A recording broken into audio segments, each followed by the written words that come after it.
tentang peran musik dalam film. Kita menghadirkan Betul. Mbak Tia Prijanto dan Mas Rako Prijanto. Mereka ini adalah, Mbak Tia adalah seorang komposer, konduktor, penyanyi, penata musik film, dan sutradara film Indonesia.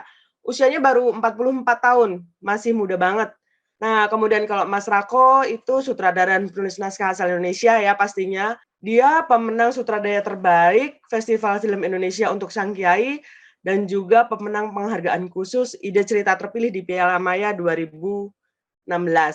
Kita bisa mulai aja dan persiapkan dalam menggarap musik untuk sebuah film ini sekaligus menjawab pertanyaan Mas Ahmad Seku ya, untuk yang pertama kalinya. Kemudian setelah itu nanti kita langsung ditimpali oleh Mas Rako. Silakan. Barna mungkin bisa kasih saya gambaran dulu bahwa Zoom meeting webinar pada kali ini adalah yang perdana di acara Festival Film Wartawan 2023 ini ya. Dan sebelumnya kita sudah melakukan rangkaian kerja seperti persiapan penjurian dan beberapa kali meeting untuk suksesnya acara FFPI 2023 ini yang puncaknya akan kita gelar pada Oktober nanti di tanggal 27. Selamat datang Pak Swina, selamat bergabung. Mas Rako Prijanto, selamat bergabung Mas. Ini saya pertemuan yang pertama di Zoom meeting. Setelah tadi saya lihat ternyata beliau ini lahir di Magelang juga gitu. Kebetulan saya Zoom dari Magelang nih Mas, jadi dari kampung Sambuan ini. Oh iya. Iya, saya lagi di Magelang kebetulan Zoom-nya. Jadi selamat bergabung dan kami ingin membahas tentang peran musik dalam film ya Mas ya. Selama ini kan orang selalu menganggap musik itu nomor 2 atau nomor 3 dalam sebuah film. Tetapi kita sudah mafhum sekali bahwa film tanpa musik itu nggak ada rohnya. Nah, mungkin menurut Mas Rako seperti apa peran musik dalam sebuah film? Mungkin bisa dipaparkan, Mas. Oke. Kalau menurut saya pribadi ya, sebenarnya musik dalam film itu kan dibagi 2. Iya. Itu musik scoring atau latar belakang film sama original soundtrack ya, biasanya lagu-lagu dengan lirik lah gitu ya. Betul sekali Mas, saya setuju sekali bahwa musik di dalam film itu karena dinamikanya makanya menghasilkan sebuah nyawa gitu. Jadi perpaduan antara musik dengan non musik dalam sebuah film itu adalah suatu hal yang sangat efektif dalam menyampaikan atau goal dari apa yang ingin dirasakan oleh film itu sendiri gitu.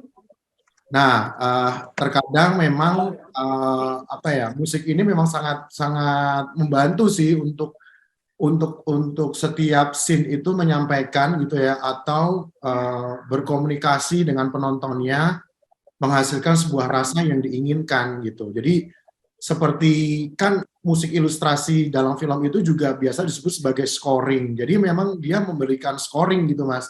Dia memang memberikan angka atau dia memang menggarisbawahi apa yang ingin disampaikan oleh film itu sendiri. Nah kalau kita lihat Mas, terkadang justru ilustrasi musik atau theme song dalam sebuah musik itu menjadi karakter sendiri untuk filmnya.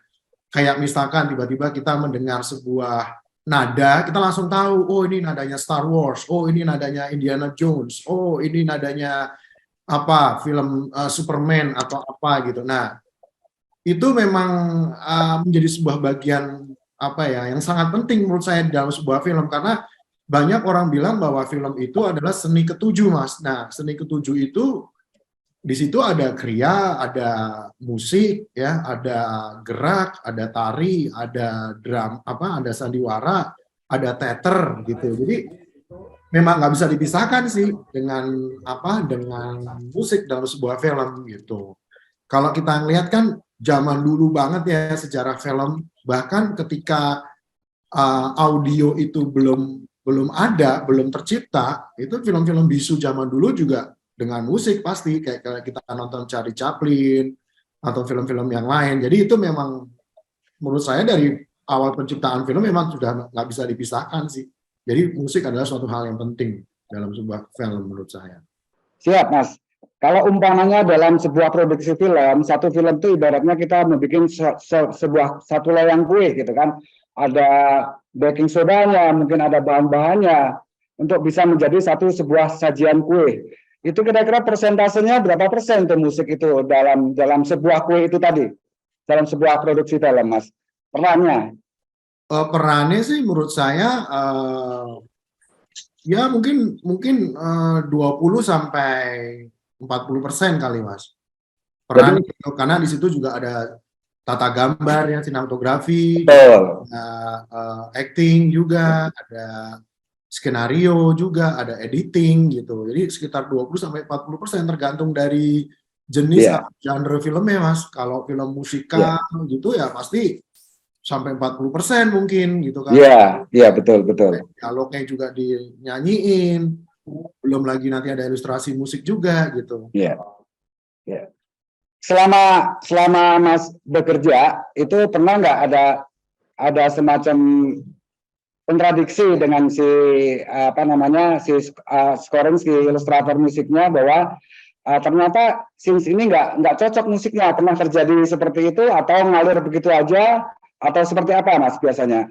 Ada semacam permintaan, oh ini kayaknya stressingnya nggak cukup nih, aku nggak mau pakai string di sini, harus pakai instrumen apa gitu. Mungkin pernah terjadi seperti itu, Mas, dalam sebuah proses produksi film? Dalam sebuah proses produksi film pasti pernah, Mas, pasti pernah. Ya. Karena terkadang gini. Misal kita bikin genre trailer gitu ya, kita bikin genre trailer. Terus kemudian dalam rangkaian scene-nya itu ternyata ada satu scene yang bicara mengenai let's say romance gitu. Tapi karena dalam kasanah ini film thriller, itu kemudian kalau menurut saya pribadi ilustrasi musiknya nggak bisa tiba-tiba berubah terus jadi romance. Tetap unsur thrillernya itu harus ada. Nah biasanya itu terjadinya itu seperti itu. Nah yang kedua juga biasanya terjadi itu di ruang mixing, Mas, di ruang mixing film. Nah, seorang ilustrator musik yang baik itu biasanya memberikan musik ilustrasinya itu dalam bentuk datanya tuh terpisah, Mas. Jadi terpisah itu masuknya dalam artian string sendiri, bass sendiri gitu. Jadi pisah-pisah lah itu secara filenya gitu. Nah, di situ terkadang kita juga didampingi oleh ilustrator musiknya juga, terkadang kita kayak memute gitu, Mas, kayak ini drumnya di mute aja ya, atau stringnya kita naikin deh yang pas ini gitu, di bagian pas tegang ini nih justru yang naik harus yang biolanya nih, misalkan kayak cet cet cet gitu ya. Jadi ada kayak gitu ya, Mas, tapi ya yang pasti tujuannya goals terakhirnya adalah mencari bagaimana musik itu kemudian jadi scoring untuk filmnya, jangan kemudian terkadang kalau kita nonton film suka lelah, Mas, karena terlalu banyak musik juga bisa, Mas, karena peletakan ilustrasi musik itu juga harus tepat di scene-scene mana aja, karena kalau terlalu banyak, karena film dengan opera itu harus bisa dibedakan. Kalau opera memang terkadang opera atau kabaret itu terkadang memang membutuhkan latar belakang musik dari depan sampai belakang, tapi kalau film terkadang memang ada bagian-bagian tertentu yang memang harus di mute, kalau nggak nanti grafik emosi penonton itu harus terlalu lelah, Mas. Jadi di depan udah dipasang terlalu tinggi, terus kemudian lelah gitu. Nah, yang ketiga yang biasa terjadi perbedaan itu biasanya kalau kemudian ilustrasi musiknya itu memasang sebuah original soundtrack, Mas, yang diambil dari sebuah lagu gitu. Nah, itu terkadang liriknya suka nggak pas dengan apa yang disampaikan di dalam scene-nya gitu. Jadi semua itu harus dalam track yang benar karena menurut saya gitu. Karena menurut saya dalam sebuah film itu, Mas, yang bisa merenggut atau merengkuh emosi penonton itu sebenarnya 3 sih menurut saya. Yang pertama adalah blocking. Blocking itu bisa berupa tari, gerak ataupun gerak pemain itu blocking, staging. Yang kedua itu adalah dialog, Mas. Kalau kita lihat film misalkan kayak Romeo and Juliet atau Ada Apa Dengan Cinta, itu kan penonton emosinya terbawa oleh dialog atau puisi dengan bahasa yang sangat puitis. Nah, yang ketiga itu adalah musik, Mas, gitu. Jadi yang bisa merengkuh perasaan penonton tuh 3 itu menurut saya. Jadi 3 itu nggak bisa lepas nih kalau memang film ini diperuntukkan untuk menggapai emosi penonton secara lebih gitu.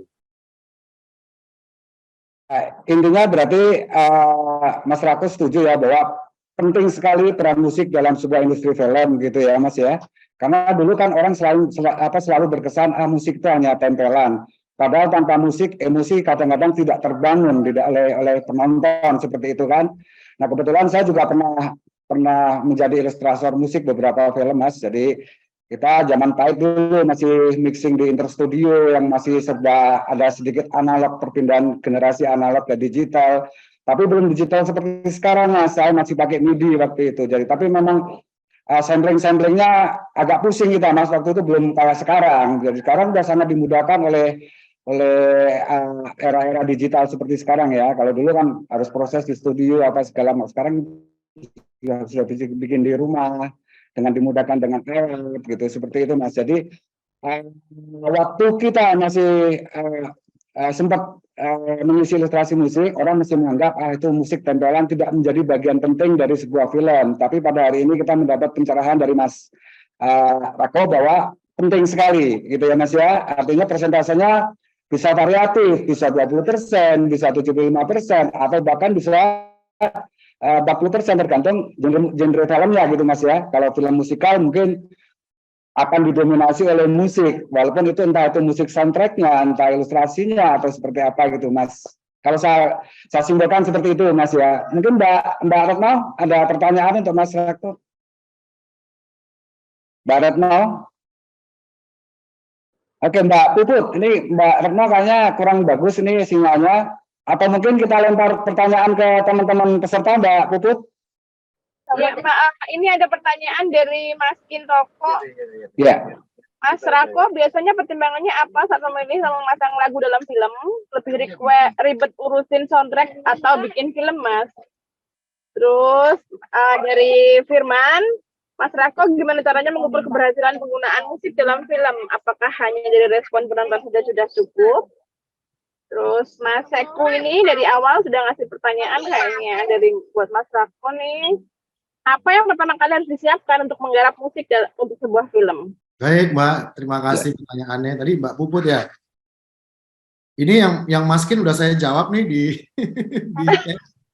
tapi ya kalau ngurusin royalti soundtrack sama bikin filmnya sama-sama ribet sih, karena kan berhubungan dengan orang-orang yang berkepentingan gitu kan. Kalau pertimbangannya memilih sebuah lagu untuk sebuah film, yang pasti pertimbangannya adalah filmnya Mbak, mana yang paling cocok, mana yang paling tepat gitu kan. Banyak yang harus dipertimbangkan, kayak pertimbangan secara marketing, publishing, placing, itu juga menentukan sekali sih gitu.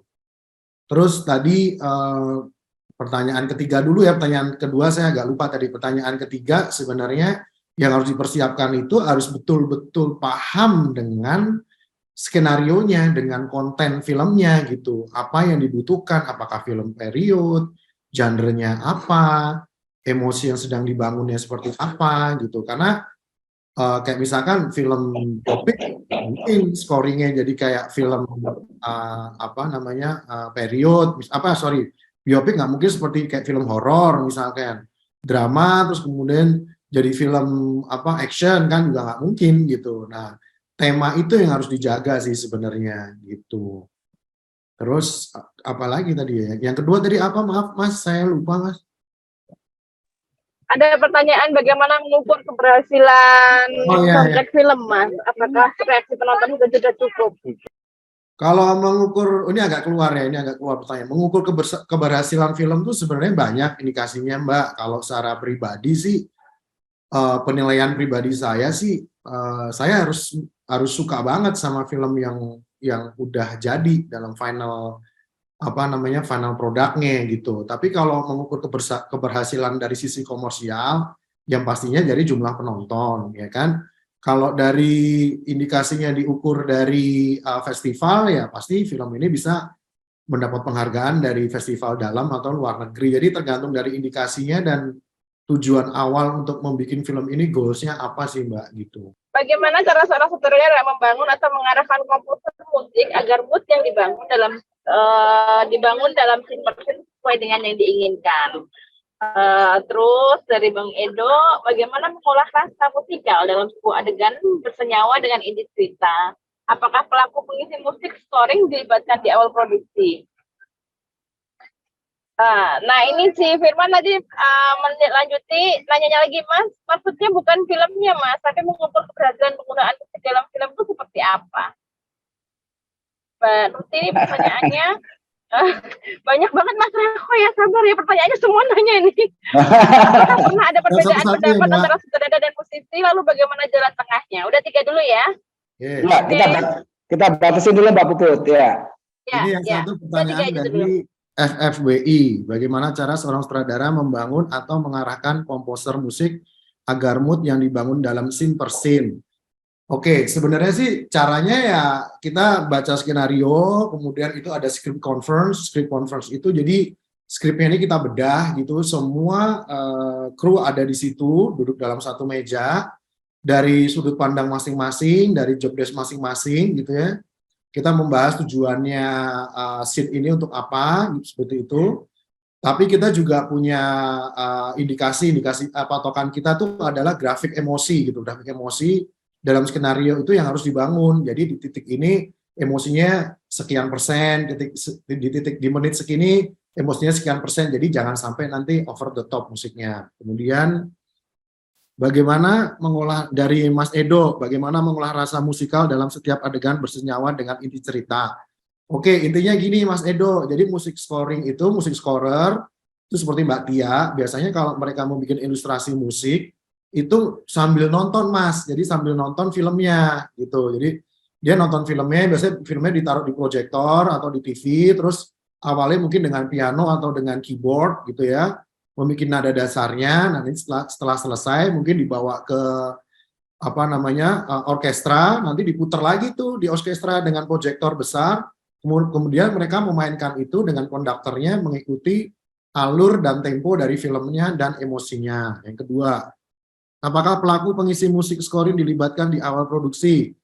Kalau di awal produksi tadi itu Mas ya, biasanya kita ngobrol atau ketemuan ketika script conference, disitulah nanti supaya semuanya itu dalam satu visi dan misi yang sama gitu Mas, jadi nggak beda-beda. Dari Mas Firman, maksudnya bukan filmnya Mas, tapi mengukur keberhasilan penggunaan musik di film seperti apa. Oh ya itu, kalau emosinya udah bisa terdeliver dengan baik, dan dengan cara yang paling efisien bisa ngehook perasaan penonton, jadi makin terlibat secara emosi dengan filmnya, itu bisa dibilang berhasil. Yang kedua juga bisa memberikan karakter terhadap filmnya. Kayak misalkan Star Wars, seperti saya bilang tadi, Indiana Jones, ya. Terus kemudian kayak Conjuring atau Insidious, ya, musik-musik scoring yang cukup ternama itu pasti langsung bisa memberikan karakter terhadap filmnya. Jadi kan film itu kan bisa dibilang tuh sebuah personifikasi gitu dari manusia Mas gitu. Jadi film itu juga punya jati diri juga gitu. Nah, musik ini juga terkadang digunakan untuk membentuk jati diri itu gitu. Bagaimana personifikasi film itu bisa terbentuk. Kira-kira seperti itu jawabannya. Ya, Mas Edo, ada pertanyaan lagi atau cukup jawabannya Mas Edo, Mas Firman? Cukup ya? Oke. Sekarang kita coba sapa Mbak Tia ya, Mas Raka, sambil kita nanti kita tiktokan Mas ya, Mbak Tia ini adalah pelakunya ini ya. Ini kan kalau Mas Raka itu menyiapkan materinya. Ini adegannya kayak gini ini. Nah, silakan isi, kan artinya dibutuhkan kecerdasan dalam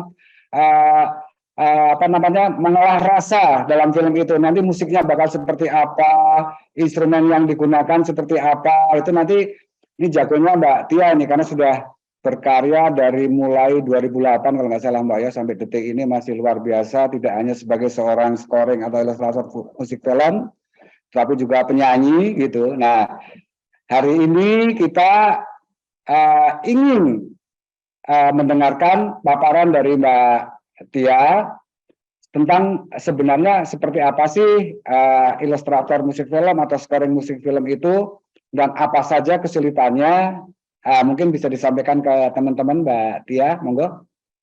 Oke, ini udah waktunya aku ya. Terima kasih.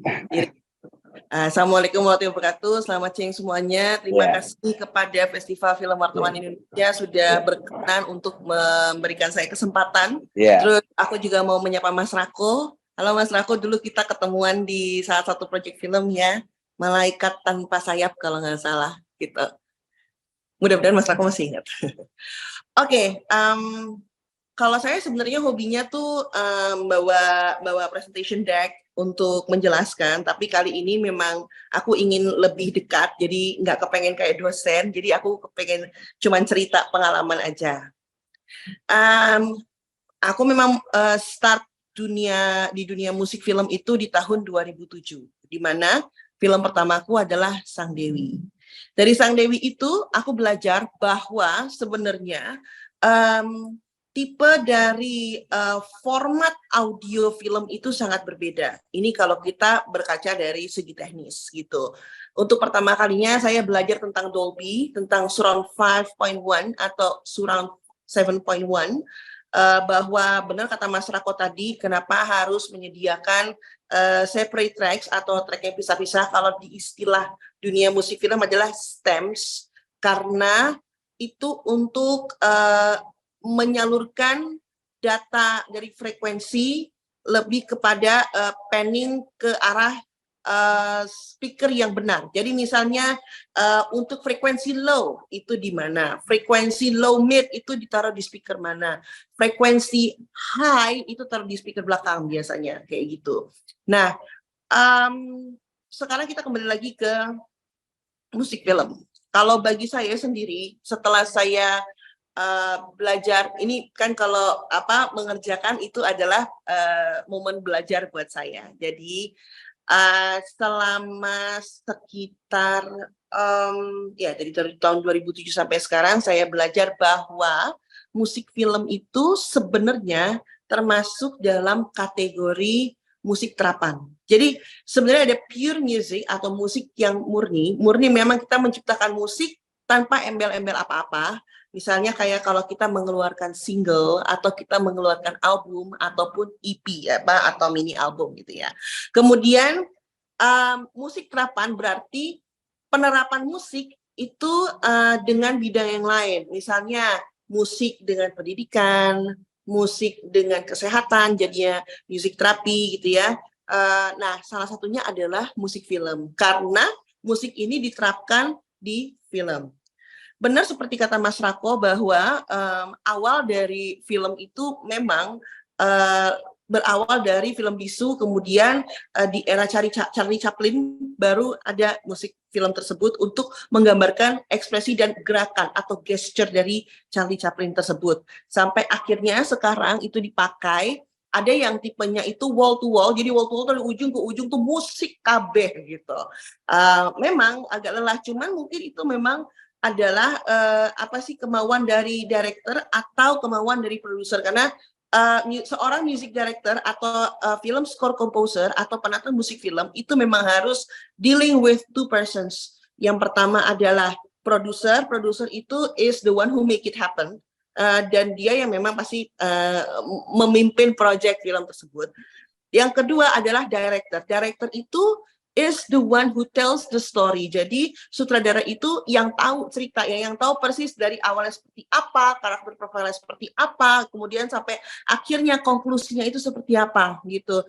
Oleh karena itu kita tidak cuma bisa mengandalkan ilmu musik saja, tapi kita juga mengandalkan ilmu yang lain. Misalnya mungkin kalau teman-teman tertarik untuk belajar musik film atau menjadi penata musik film, tolong bekali diri sendiri dengan ilmu fotografi, karena dengan ilmu fotografi itu dari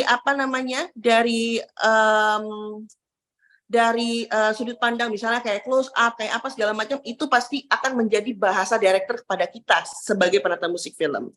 Kemudian yang kedua, bekali dengan ilmu kepenulisan, walaupun tidak dalam, tapi nggak apa-apa sih. Maksudnya kenapa sih? Karena kita harus tahu bahwa setiap skenario film itu misalnya terdiri dari 3 babak atau terdiri dari 8 sequence gitu, dari inciting incident sampai kepada konklusi. Nah, karena kita tahu sequence atau kita tahu babakannya, jadi kita bisa ngerti tuh ngatur musik. Oke, yang dari awal intensitasnya nggak usah terlalu tinggi gitu, misalnya openingnya nggak usah terlalu mewah, high gitu. Cukup misalnya karena itu karakter profile introduction itu misalnya secara personal pakai satu instrumen saja gitu. Misalnya pakai piano atau misalnya pakai klarinet kalau memang keadaannya menggambarkan kita mau mengarahkan ke genre drama yang sendu gitu. Nah, kemudian dari situ kan sequence kelihatan tuh dari sequence 1, sequence 2, sequence 3 sampai sequence 8 gitu. Dan juga mungkin dari 3 babak nih, babak 1, babak 2 dan babak 3 gitu misalnya. Nah, itu kan kelihatan kita bisa menata. Jadi menata itu baik dari melodinya apa yang mau dipakai untuk tokoh A itu siapa, untuk tokoh B itu siapa, tokoh C itu siapa, dan kemudian melihat secara psikologi dari musiknya itu adegannya mau dibawa ke arah mana, apakah ke arah bahagia, ke arah kemarahan, atau ke arah tegang gitu. Nah, itu memang permainan frekuensi juga menentukan. Dan permainan frekuensi itu menentukan instrumentasi. Jadi, disusun memang dengan sebaik-baiknya instrumentasi-instrumentasi apa yang bisa memberikan dramatic impact untuk film tersebut gitu. Nah, mungkin itu pengantar dari saya. Yang jelas kalau saya sering bilang sama mahasiswa saya bahwa musik film itu memang diperuntukkan untuk meng-highlight, menggarisbawahi sesuatu yang tidak bisa diungkapkan oleh kata-kata melalui dialog. Biasanya tokoh itu berkata melalui gesture. Atau juga musik film itu bisa menentukan, memberikan warna, setting lokasi misalnya, setting demografi itu. Jadi setting daerah, mau daerah mana? Daerah Bali, Jogja, daerah Sunda gitu ya, Jawa Barat, atau daerah manapun itu bisa tuh kita memberikan nuansa musik di situ sesuai dengan instrumentasi yang ada di musik etnik ya, atau etnomusikologinya. Kemudian setting waktu yang kita tidak mungkin gitu memasukkan instrumentasi The Beatles gitu misalnya ya, atau instrumentasi dari Coldplay gitu, tapi di setting tahun 1800-an gitu kan nggak mungkin ya gitu. Karena itu kita memang harus mempelajari juga tentang masing-masing setting waktu. Pada waktu itu perjalanan waktu musik itu seperti apa. Misalnya kalau misalnya kita di tahun setting waktu 1920, di tahun 1920 itu sejarah musiknya seperti apa? Apakah blues mempengaruhi di situ, ataukah jazz itu mempengaruhi, tapi jazz bentuknya apa? Apakah diksi atau march atau seperti apa? Nah, itu kita harus tahu banget. Kalau enggak kita akan diketawain sama penonton. Kalau penontonnya tahu, kalau mungkin kalau penontonnya awam sih ya masih fine-fine aja. Tapi kalau penontonnya tahu, wah bisa diketawain. Kita bisa nggak tahu ya. Kalau aku sih ya, mendingan dipelajarin aja deh gitu. Mungkin itu saja yang bisa saya sampaikan. Selebihnya mungkin ada pertanyaan dari teman-teman, saya siap untuk menjawab. Dan mudah-mudahan pengantar ini bisa memberikan pencerah, menjadi cerah bagi teman-teman sekalian. Terima kasih, saya kembalikan kepada Mas Iris. Terima kasih Mbak Tia, penjelasannya secara teknis banget, luar biasa, bahwa kecerdasan seseorang ilustrator atau seorang film itu sangat luar biasa karena harus mampu membaca adegan-adegan yang ingin kita masukkan unsur musik lagi, seperti Mbak Tia katakan bahwa musik terapan akan diterapkan di bagian mana gitu, memang ada potong-potongan seperti itu Mbak Tia ya. Tidak semuanya alur musiknya gelinding gitu aja, tapi harus disesuaikan. Nggak mungkin adegan sedih kita musiknya seperti musik jenaka, kan nggak mungkin juga gitu. Jadi kecerdasan membaca itu sangat dibutuhkan sekali agar film itu menjadi lebih hidup. Jadi artinya kalau Mas Raka tadi bilang peran musik dalam film itu bisa fluktuatif ya, artinya bisa mencapai 20%, 75% hingga 40%. Artinya memang musik itu penting sekali buat dalam sebuah industri film karena mampu menghidupkan, memberi nyawa dalam sebuah film gitu. Mungkin Mbak Tia setuju ya tentang hal itu ya. Karena kalau kita beberapa tahun kebelakangan itu musik film seringkali tidak dianggap terlalu penting gitu kan. Nah, sekarang itu menjadi sebuah satu kesatuan. Aku boleh menambahkan tidak apa maksudnya ada satu Oh ya, siap Mbak. Monggo silakan. Memang ada beberapa sineas yang sebenarnya itu bisa mengambil aliran kayak neorealis gitu, yang seingat aku ya, di mana bahwa sebenarnya film dari awal sampai akhir memang tidak ada musik kecuali musik adegan. Misalnya, ketika seseorang menggambarkan seorang pemain piano, itu berjalan kemudian ke grand piano terus begitu main piano itu berarti masuknya musik adegan. Tapi ketika dialog itu tidak ada musik sama sekali. Ada juga treatment music director yang begitu. Makanya semua itu kembali berpulang kepada director dan si produser itu sendiri. Cuman memang ada yang musiknya jangan terlalu jangan terlalu banyak karena ini dialognya memang sudah penting dan sudah tidak perlu di-highlight lagi. Nah, itu juga bisa. Tapi memang ada beberapa musik yang dari beberapa film yang dari ujung ke ujung itu gak ada musiknya sama sekali. Itu memang semua kembali ke director. Demikian Mas Iris. Siap, Mbak. Tapi sepakat ya bahwa peran musik itu penting di dalam sebuah industri film gitu, Mbak ya? Ya, kalau saya sangat sepakat. Iya, betul. Karena biar bagaimanapun juga musik mampu memberi ruh dalam sebuah adegan, dalam sebuah karya film seperti itu, Mbak ya. Mungkin perbedaannya, Mbak, mungkin dalam perjalanan karir di ilustrator musik film ini kan ada beberapa hal mungkin ya. Pernah kerjasama bareng sutradara gitu ya. Pernah terjadi nggak semacam gini, Mbak? Musik yang sudah disiapkan oleh Mbak Tia tiba-tiba di drop. Ini nggak cocok, harus bikin musik baru lagi gitu, atau seperti apa di part ini. Saya nggak suka dengan ini. Mungkin pernah terjadi kontradiksi seperti itu, Mbak? Atau bagaimana ketika kita mixing itu? Itu pasti sering terjadi ya, Mas. Makanya setiap film pasti punya ceritanya sendiri. Bahkan musik aku pernah ditolak. Pernah satu film ditolak, jebret, diganti musisi lain. Itu pernah banget gitu. Jadi pengalamannya sangat menyakitkan, tapi itu menjadi hikmah bagi aku bahwa tidak semua penata musik film itu mengerjakan semua genre, atau tidak semua penata musik film itu cocok dengan sutradara atau dengan produsernya. Demikian.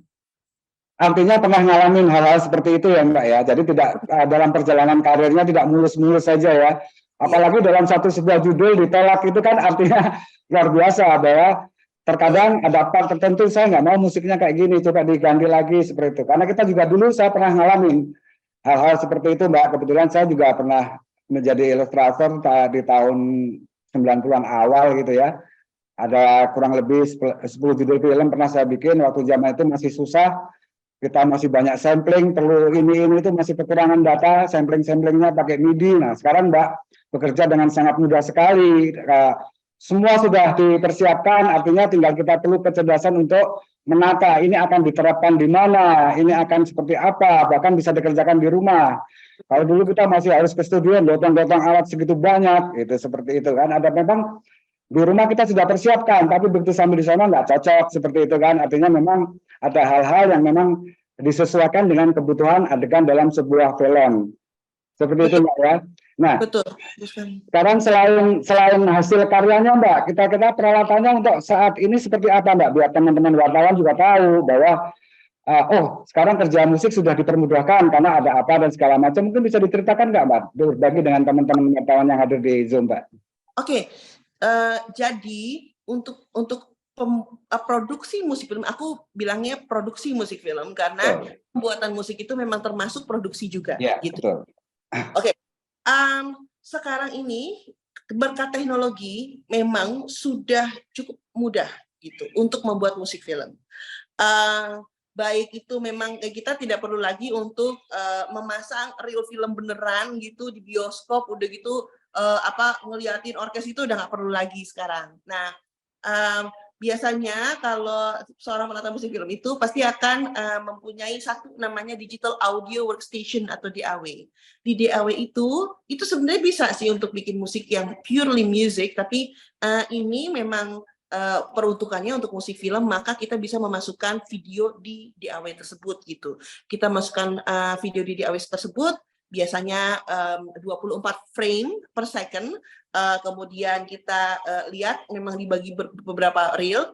Cuma yang kita lakukan adalah yang pertama, kita harus menentukan spotting mana atau time code berapa yang memang mesti kita bikin musiknya, yang mesti kita highlight kalimatnya, itu yang pertama. Yang itu bisa di marking sekarang, kemudian karena bisa di marking dan kemudian kita bisa melakukan digital orchestration. Jadi ini mungkin pelajaran buat teman-teman semua. Kalau misalnya kita memang mau meng-hire orkestra, baik pun itu di dalam maupun luar negeri, pastikan bahwa mock-up atau instrumentasi yang kita pilih itu memang persis dinamikanya. Jadi dinamikanya misalnya kita bikin string section, kemudian dinamikanya adalah piano. Jadi kemudian ditambah satu dentingan piano atau dentingan harpa, tapi dia lebih ke mezzo forte gitu, kayak gitu. Jadi itu jadi akhirnya memang lebih harus precise, karena sebenarnya yang diukur untuk seorang director dan produser itu adalah feel, emosinya dapet nggak. Kalau misalnya lewat instrumentasi itu emosi yang nggak dapat, kita memang harus mengulang dari mula gitu. Nah makanya pastikan itu precise, persis. Jadi kalau misalnya udah approve, kita bisa transkrip ke skor namanya, jadi bentuknya itu gede gitu, garis 5 gitu, gede, isinya instrumen, semua instrumen yang ada di situ, yang kita udah catat, kemudian kita baru bisa recording gitu, kayak gitu. Dan pastinya orkestra yang akan membawakannya itu sudah pasti sudah pasti persis gitu untuk membawakan itu kan, karena semua dinamika ada di situ. Nah, tapi memang bila ini semua tergantung budget sih, Mas. Itu kan kalau misalnya orkes gede gitu ya, budgetnya gede gitu ya. Tapi kalau misalnya kecil gitu, udah yang ya udah kita seadanya aja deh, begini, memang kecil gitu. Kita ya harus menguasai digital orchestration, di mana digital orchestration itu tidak bisa seperti keyboard yang cuman chord, do, mi, sol, dan that's it, nggak gitu. Jadi digital orchestration pun kita juga harus belajar tentang prinsip dari orkestra itu sendiri. Misalnya keluarga string section, ada violin, viola, cello, kontrabas. Ada di woodwind itu ada flute, oboe, klarinet sama basun. Kemudian di brass sendiri itu ada trompet, trombon, segala macam. Nah itu juga library sampling yang mana memang dibutuhkan, itu memang harus ada dan itu harus lengkap kalau kita mau bermain di digital orchestration gitu. Jadi semua tergantung treatment dan semuanya juga sudah dipermudah dengan teknologi, sehingga yang menjadi tantangan terbesar bagi penata musik film itu cuma satu, Mas. Deadline. Waktu. Tiap hari tanya sama produser. Belum, Bu. Dari berapa, Bu? Udah dari Bapak, kita mau preview nih segala macam. Oke, bentar, aku masih di queue sini. Terus, Bu, boleh nggak dikirimin ininya secara mixingnya? Ya, bentar, ini lagi bikinin stem. Jadi biar sekalian harus gambar. Wah, udah. Itu pokoknya tantangannya di situ, Mas Iris. Waktu. Karena saking mudahnya semuanya. Nah, itu tantangan bagi penata musik film sekarang. Demikian, Mas. Iya, keren, Mbak. Asli. Artinya sekarang sebenarnya walaupun sudah dimudahkan dengan teknologi, tapi tetap aja speednya tinggi, Mbak ya. Ya. Speednya tinggi, Mbak ya. Jadi harus dikejar ini, kejar itu dan segala macam. Nah, ini mewakili pertanyaan teman di luar nih, Mbak.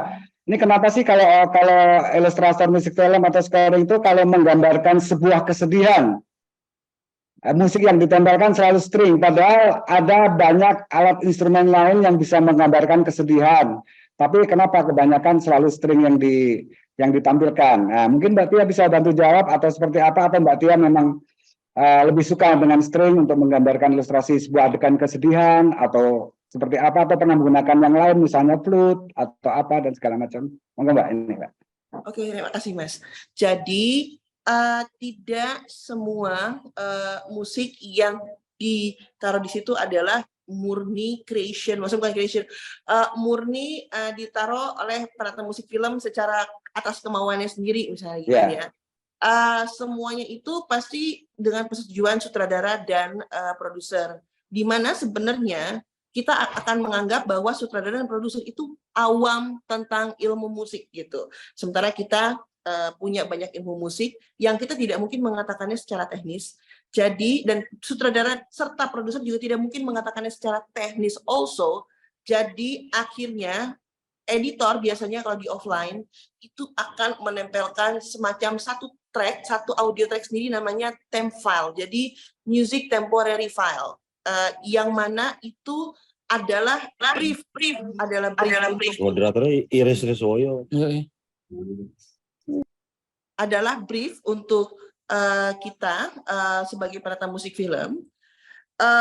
Brief untuk ini instrumennya mestinya string begitu misalnya. Nah itu mungkin string itu adalah pencapaian dari produsernya itu atau sutradaranya itu sendiri gitu. Kemudian mungkin kita juga ada option lain misalnya kita meletakkan cuman satu klarinet doang dengan slow dan blocking aja misalnya kayak nadanya nada gitu. Misalnya bisa begitu, tapi mungkin produser sama sutradaranya tidak mendingan string deh gitu karena mewakili perasaannya itu harus dikasih tahu ke orang-orang bahwa ini loh aku sedih loh si tokoh ini gitu misalnya begitu. Jadi semuanya memang tetap kembali ke atas persetujuan sutradara, terutama sutradara ya karena sutradara yang tahu feel-nya ya dan produsernya itu sendiri. Begitu Mas Iris, semoga menjawab. Belum ke pertanyaan teman-teman yang ingin bertanya ke Mbak Tia, ada satu lagi pertanyaan dari saya Mbak. Mungkin ini kasus saja Mbak ya. Di zaman kita tahun 90-an awal itu seringkali orang nggak mau kerja susah. Kita seringkali ngambil template-template dari orang lain untuk ditempelkan ke karya kita gitu kan. Tapi saya yakin bahwa pada hari ini mungkin tidak ada karena kan Undang-Undang Hak Cipta juga sudah mulai jalan bla bla bla dan segala macamnya gitu. Itu kalau di kacamata Mbak seperti apa? Apakah masih ada atau seperti apa? Tapi kalau saya punya keyakinan sudah nggak ada karena takut dan segala macamnya. Dulu itu sering itu terjadi Mbak. Jadi kalau kita wah ini saya nggak dapat sampling ini, tapi ada karya orang yang sudah di template itu kita colong dikit buat part A, part ini gitu. Kalau menurut Mbak Tia sekarang masih ada kayak gitu atau semua murni karya sendiri semua? Maksudnya bukan hanya Mbak Tia, ke teman-teman yang lain gitu. Okay. Sering dijumpai nggak gitu? Ya, aku jawab ya Mas ya. Saya percaya bila kita itu adalah penata musik film profesional, pastinya tidak menggunakan musik orang lain. Kita memang harus bertanggung jawab atas profesionalisme kita untuk membuat musik sendiri, untuk mengkompos atau mengkomposisikan melodi-melodi atau instrumentasi yang berpengaruh, membawa impact untuk musik itu sendiri. Jadi kalau misalnya masih menggunakan template dari musik orang lain, itu namanya tidak profesional gitu. Seorang profesional harus bisa bertanggung jawab terhadap karyanya sendiri. Demikian, Mas. Ya, Mbak. Terima kasih. Mungkin Mbak Puput kita bisa lempar ke teman-teman yang ingin bertanya ke narasumber kedua kita, Mbak Tia Subiakto, seputar tentang peran musik dalam sebuah industri film. Monggo kita buka pertanyaannya. Boleh langsung tanya, boleh melalui chat. Udah ada di chat, Mas. Ya, oke. Atau saya bacakannya sendiri ya. Dari FFWI to everyone, untuk Mas Rako dan Mbak Tia, mungkin ada cerita unik, menarik, atau tidak terlupakan di balik layar saat proses scoring musik dalam film yang pernah Mbak Tia dan Mas Rako pernah garap. Oke, yang ini mungkin saya akan jawab dulu. Pertama, pengalaman itu pasti banyak karena saya memulai ini semua sejak 2007. Pada waktu itu yang paling unik adalah ketika film pertama. Jadi waktu film pertama itu aku bekerja sama dengan seorang sutradara yang juga baru pertama kali ngedirect, namanya Mas Dwi Ilalang. Itu benar-benar sama-sama pertama kali. Dan pada waktu itu aku juga baru mengalami, jadi mengalaminya setelah dikasih skenario, tiba-tiba Mas Dwi minta musik sebelum syuting. Nah, itu memang biasa dilakukan, yang kalau menurut ilmu musik film itu disebutnya adalah pre-score. Jadi pada waktu itu aku membuat satu komposisi supaya Mas Dwi bisa terbawa ininya, emosinya ketika ketika nanti di proses syutingnya gitu. Itu juga sering dilakukan oleh director lain mungkin ya, tapi itu pengalaman bagi saya untuk Mas Dwi gitu ya.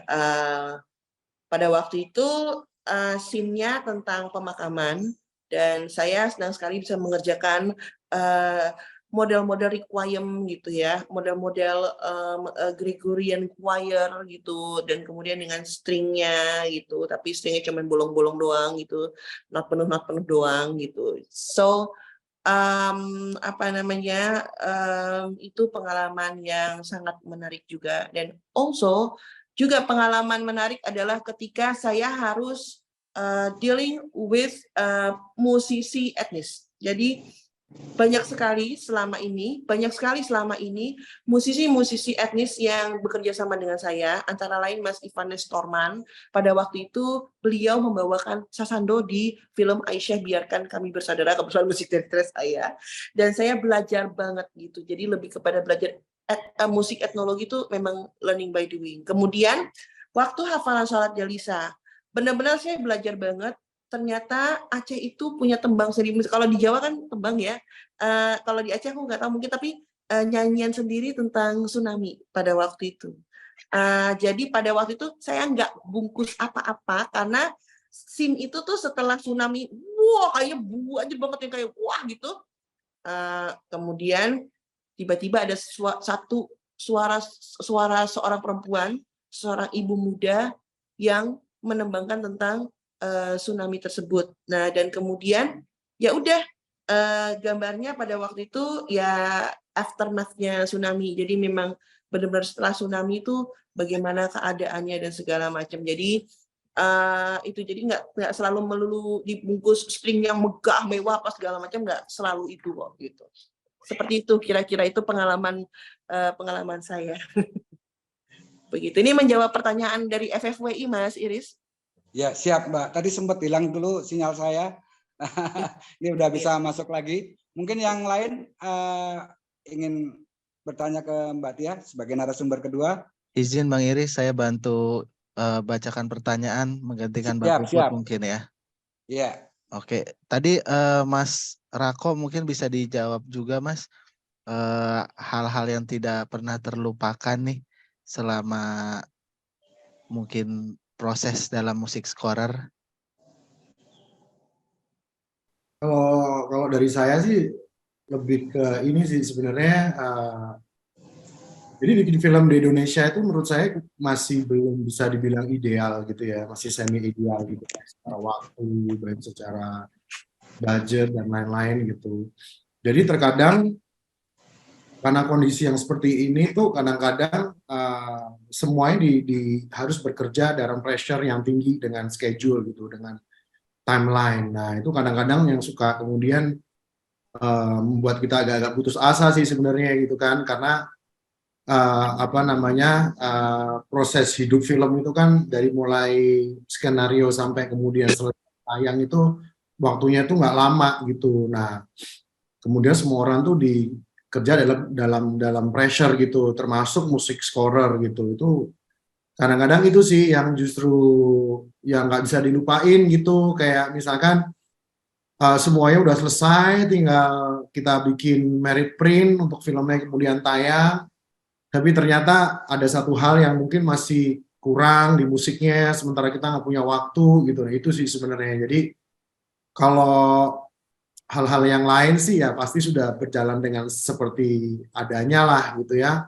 Saya juga pernah punya pengalaman kayak Mbak Tia, ada salah satu musik scorer yang mengerjakan film saya. Begitu saya di preview gitu, first presentation aku, terus terang saya nggak suka, saya suruh merubah total sih, meskipun nggak minta diganti sih, nggak minta diganti ya. Jadi saya minta ini arahnya salah nih. salah arahnya, bukan ke sini gitu. Jadi alhamdulillah begitu dibenerin gitu dengan waktu yang mepet, dengan deadline, dengan kerja yang pressure, ya alhamdulillah kita bisa dapat hasil yang maksimal. Kira-kira itu sih kalau dari saya. Oke, baik. Lanjut dari pertanyaan dari Bang Edo Urbanius untuk Mbak Tia nih ada 2. Yang pertama, Mbak Tia, apa saja hal-hal penting yang harus dipikirkan saat menulis komposisi musik untuk film? Dan yang kedua, musik ilustrasi tidak sekedar bunyi saja, tapi juga harus menjadi denyut filmnya. Nah, bagaimana cara agar denyutnya beresonasi ke penontonnya? Silakan dari Bang Edo Urbanius. Oke, terima kasih Mas Edo, pertanyaannya keren banget. Aku coba jawab ya. Oke, yang pertama apa saja yang harus disiapkan ya? Begitu ya pertanyaan pertama ya. Dalam membuat komposisi musik, yang pertama pasti persiapannya adalah kita mempersiapkan diri untuk konsentrasi menonton picture log atau offline yang memang sudah di-approve oleh director dan sutradara itu. Setelah kita menonton, kita menulis spotting mana yang memang di time code berapa yang memang harus kita bisa isi dari awal sampai akhirnya. Jadi misalnya time code 1 0000 sampai 05 berapa gitu. Nah itu musiknya itu berarti batasannya sampai sini. Karena setelah itu sudah ada dialog dan dia sudah masuk sekuensi yang lain atau masuk scene yang lain gitu. Nah itu kemudian kita tulis komposisinya. Biasanya di dalam film itu komposisi itu sama dengan cue. Jadi misalnya komposisi Q1, oke, kita tulis. Kita lihat juga gambarnya. Gambarnya itu mau mewakilkan seperti apa, mau menggambarkan seperti apa, mau membawa seperti apa gitu. Nah itu kita bisa tulis gitu.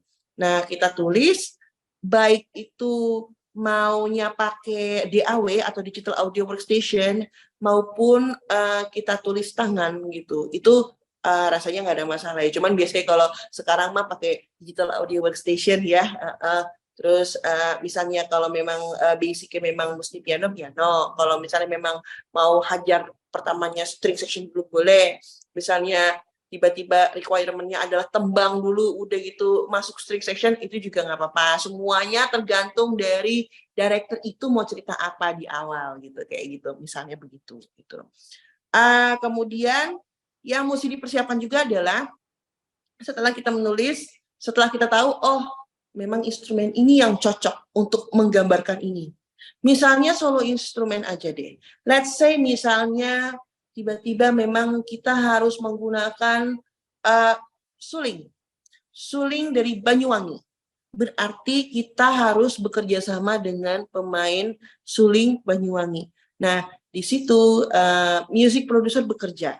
Jadi music producer bekerja tentang budget si pemainnya berapa, kemudian tanggal berapa mesti recording, tapi memang base dari apa yang dikatakan oleh si music directornya atau penata musik filmnya itu. Oke, tanggal sekian deh, nanti pemainnya datang, terus nanti disuruh rekaman, ya udah disuruh rekaman, ya paling ya dari segi produksi di situ. Tapi kalau dari segi treatment, rekaman beberapa kali sampai kita ngelihat dengan gambarnya, oke, ini cocok nih, dapet nih aku feel-nya. Nah, di situ persiapannya demikian gitu, sehingga kita bisa kita bisa mendapatkan yang terbaik, sound yang terbaik yang bisa meng-highlight emosi yang dimau juga oleh seorang sutradara gitu. Kemudian pertanyaan kedua apa Mas? Maaf. Oke, pertanyaan yang kedua, musik ilustrasi tidak sekedar hanya bunyi saja, tapi juga harus menjadi denyut filmnya. Nah, bagaimana cara agar denyutnya atau musik ilustrasinya beresonasi ke penontonnya? Oke, mau nggak mau kita, misalnya nih kalau kita sebagai musisi, vokal itu ada di atas gitu ya, iringan instrumen itu ada di bawah gitu. Itu ilmu single. Nah, kalau untuk film sendiri, kita anggap saja dialog itu sebagai dialog itu sebagai vokal. Jadi kita punya vokalis. Vokalisnya tokoh A sama tokoh B. Lagi sengit nih berantem tentang masalah rumah tangga. Nah, di situ kita rasain dulu. Oh, dialognya mengarah ke sini nih. Nah, di ujungnya itu kan pasti biasanya tuh dialog ada inti dari sehingga membuat tokoh yang lain itu bergesture, mengatakan sesuatu hal tapi tidak dengan kata-kata, tapi dengan gesture gitu. Nah, di situ kita harus bisa peka. Oh, bentar, ini masalahnya personal apa tidak? Kalau masalahnya personal, kita masih bisa isi dengan instrumen solo gitu misalnya. Mungkin piano, nggak harus violin juga sih, mungkin cello, atau mungkin tiba-tiba ada suara sasando mungkin, atau ada suara etnik India mungkin, atau ada suara tembang Sunda gitu mungkin untuk menggambarkan itu. Apakah itu sifatnya personal kah, atau itu sifatnya harus diumumkan bahwa oke, ini saya sedih sama kalimat itu, atau emosi yang nggak perlu diucapkan tapi cukup dirasakan cuman penonton kena dampaknya gitu. Nah, saya sering banget melakukan itu, dan nggak jarang aku sendiri itu bisa tisu tuh bertebaran di seluruh studio karena aku sendiri yang mengerjakan suka nangis sendiri juga gitu, merasakan kepedihan si tokoh itu sendiri gitu. Kadang-kadang aku suka merasakan itu. Dengan demikian, percayalah bahwa itu resonansi ke penontonnya juga dapat. Aku ingat kata Om MB Senior, Om MB udah, teman-teman pasti udah tahu ya, penata musik yang jauh lebih senior. Beliau pernah mengatakan bahwa penonton pertama film adalah penata musik film. Kenapa? Karena seorang penata musik film itu tahu bagaimana caranya mentwist atau meresonansi, yaitu membuat resonansi penonton atau memberikan dramatic impact. Kalau saya lebih senang menyebutnya dramatic impact. Memberikan dramatic impact di setiap konten-konten scene atau sequence yang ada di situ. Mudah-mudahan menjawab ya, Mas Edo. Baik, Mbak Tia. Melanjutkan pertanyaan dari Bang Sandi Gasela. Saya baru saja menonton sebuah film horor Indonesia. Baru opening scene, musik skor sudah mendominasi, kencang, menggelegar dengan irama yang intensitasnya atau intensinya tegang. Padahal adegannya sendiri tidak seheboh musiknya. Dan saya melihat banyak film dengan kecenderungan seperti ini. Bagaimana komentar Mbak Tia mengenai hal tersebut? Kira-kira apa yang terjadi di belakang layar? Oke. Sebenarnya itu kembali tergantung kepada approval dari director dan produser. Seorang penata musik film belum tentu akan membuat seperti itu. Tapi karena memang requirement-nya seperti itu, emosi yang mau dicapai oleh seorang sutradara itu seperti itu, kan musik director mengiringi aja ya. Jadi Jadi ya lebih kepada oke deh, saya penuhi dengan requirement yang seperti ini gitu. Requirement musik yang seperti ini. Oke, saya bikin cue openingnya, ayo kita menggelegar gitu. Jadi biar ini ya, biar penonton tidak meninggalkan tempat duduknya gitu. Tapi kalau yang menggelegar, saya juga jadi ingat ada juga pakam yang mengatakan bahwa kita itu harus menahan penonton sampai 15 menit pertama gitu. Jadi kalau misalnya penonton tiba-tiba pergi belum 15 menit, itu berarti filmnya gagal. Itu juga ada juga yang bilang begitu. Saya lupa siapa, tapi ada yang pernah bilang gitu. Makanya sebenarnya bagaimana caranya mempertahankan penonton dengan kursinya itu tetap di kursi dan nonton film kita itu 15 menit pertama itu seperti apa. Nah, itu juga ada kunciannya. Nah, itu mungkin juga alasan juga kenapa harus menggelegar juga musiknya, sound effect yang didesain itu juga mesti menggelegar juga kayak gitu. Apalagi kalau misalnya genrenya horor ya, atau genrenya thriller gitu. Memang harus memberikan impact pertamanya gitu. Karena sequence pertama adalah inciting incident. Demikian, semoga menjawab. Oke, baik. Ya, mungkin masih ada pertanyaan dari teman-teman yang lain atau waktunya masih ada, Mbak Puput? Mbak Puput? Masih ada waktu untuk pertanyaan? Ini nambahin pertanyaan itu jadi yang terakhir ya Mas Iris ya. Ini Siap. di fenomena film Indonesia itu kan ada beberapa film yang menggunakan scoring dari luar negeri. Dari beberapa judul film lah ya, pakai tim pengisi musiknya itu dari luar negeri. Nah, ya, itu menurut Mbak Tia atau Mas Rako, apakah ada kendala kekurangan yang tepat di Indonesia atau memang ini mendapatkan kesan yang berbeda ketika menggunakan pengisi musik itu dari luar negeri? Terima kasih. Oke, mungkin Mas Rako dulu kali yang jawab ya kalau ini sih ya. Oke Mbak, kalau saya pribadi sih gini, tergantung dari goals kita film ini mau kemana gitu. Tujuannya mau kemana. Let's say film ini akan tayang di sebuah OTT yang nanti akan ditonton misalkan di 200 negara gitu. Nah itu biasanya pakai musik luar negeri juga nggak apa-apa. Tapi dalam bentuk lagu ya maksudnya ya. Dan itu pasti harus udah izin royalti, izin publishing dan segala macamnya itu juga harus udah benar secara legalnya, secara hukumnya gitu. Tapi kalau musik scoring biasanya sih yang saya perhatikan kebanyakan itu musik scorernya tetap Indonesia, tapi kemudian mungkin ketika nanti masuk ke string session gitu ya, orkestra itu biasanya suka pakai Vienna atau pakai Eropa Timur sih biasanya, kadang-kadang juga di Cina juga kadang-kadang juga suka dipakai juga gitu. Karena mungkin lebih memilih tadi mungkin secara efisiensi juga, secara tekniknya juga apa namanya mungkin juga musik scorernya sudah biasa kerjasama dengan mereka gitu. Jadi terkadang seperti itu sih. Tapi kalau kemudian masih memakai musik ilustrasi dari luar negeri yang tanpa izin royalti atau tanpa izin publishing dan segala macam, nah itu pasti ada legalnya, ada sanksi hukumnya Mbak gitu. Kayak dulu juga pernah terjadi kan di FFI kan, sampai teman-teman memulangkan piala waktu itu. Gitu kira-kira.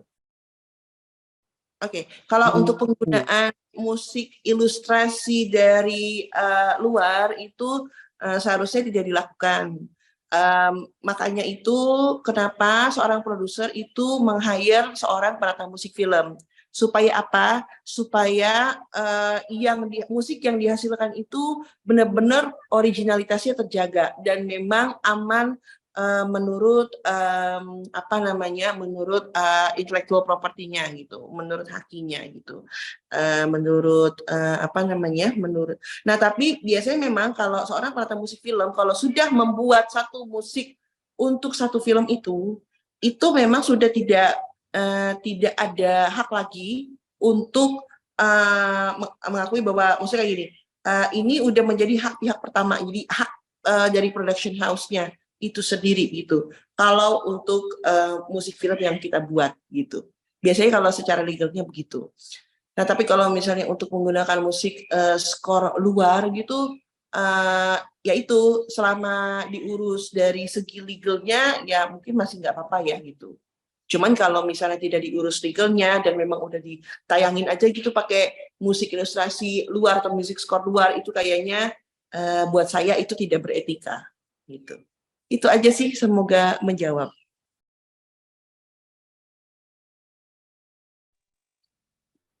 Terima kasih Mas Iris, Mbak Retno, kayaknya kita cukup ya. Udah lebih 1 jam ngobrol-ngobrolnya kan isi daging semua ini ilmunya. Ini maaf saya agak terganggu, memang agak sinyalnya agak terganggu. Jadi intinya Mbak Tia sepakat ya bahwa peran musik itu penting dalam sebuah film, tidak hanya sekedar tempelan. Jadi layaklah bahwa musisi yang mengisi ilustrasi musik film itu mendapat penghargaan. Karena dulu di zaman belakangan itu karena dapat piala ini, tapi tidak dianggap terlalu penting dalam sebuah produksi film. Tapi sekarang kita pada hari ini sepakat bahwa penting sekali sebuah karya musik seperti Mbak Tia tadi, walaupun itu terapan di dalam sebuah film disesuaikan dengan kondisinya, tapi itu menjadi suatu hal yang sepakat kita anggap penting, Mas. Walaupun porsinya juga seperti Mas Rako tadi bilang sangat tidak pasti gitu ya, artinya bisa presentasinya bisa 20-30% tergantung genre musik itu sendiri. Seperti itu Mbak Tia ya. Terima kasih Mbak Tia, Mas Rako dan teman-teman yang telah bergabung pada acara webinar pada kali ini. Dengan segala kekurangan, dengan segala keterbatasan, tapi semua tujuannya adalah untuk memajukan film Indonesia. Kebetulan pada hari ini yang kita bahas tentang musiknya, mungkin di lain kali baik Mas Rako maupun Mbak Tia kita bisa bahas di topik-topik yang lain. Kami keluarga besar Festival Musik Film Wartawan Indonesia mohon supportnya agar dari awal sampai acara puncak nanti bisa berjalan dengan lancar, dan semoga Mas Rako dan Mbak Tia juga bisa berkenan nanti menghadiri acara puncak di Festival Film Wartawan Indonesia yang akan digelar pada tanggal 27 Oktober mendatang.